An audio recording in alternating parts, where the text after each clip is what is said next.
Assalamualaikum. Mana? Durian gulung satu. Durian gulung. Apa dia? Flavor apa dia? Yang ni RM14. Aku tanya kau. Kau diam. Mari sini. Okey, berapa kan? flavor nanti tak ingat. Tak boleh sini. Ni apa?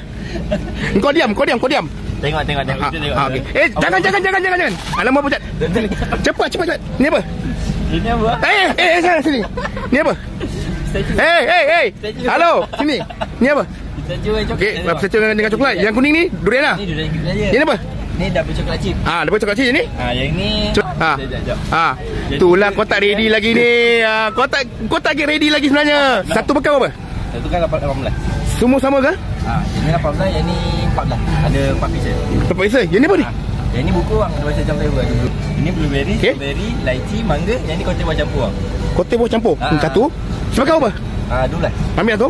Satu dengan yang ni kau campur dek. Sekejap. Ambil ni. Yang ni durian dengan Okey, ambil. Kau buka sini. Bawa. Ha. Pukul dalam Bungkus. Cakap bungkus. Ingat Tak ada. Bungkus. Okey. Kau buka sini. pukul 7 bang. 7 sampai? Bungkus. Sebelah ada. Cuti? 7 sampai 11. Okey, cuti? Cuti Senin Selasa bang. Dekat mana ni? Ni dekat Selama tu. Okey, kejap. Jangan kacau dia. Total berapa? Sabar lah bang. Tak ada. Total berapa? Sekejap. Dia kan 18. Lelaki kalau kira memang dong atas. Dia kena tanya Perempuan sekejap ke? Tangan je. Dah tahu dah. Okey, total berapa? Total berapa? Sabarlah, ni baru ni. 30. Berapa? 30 Syapali. Angka RM30 pun.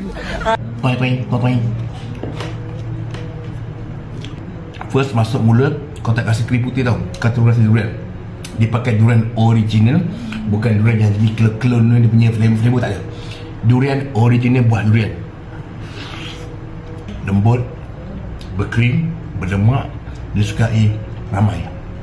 Dan sekarang aku bagi 8.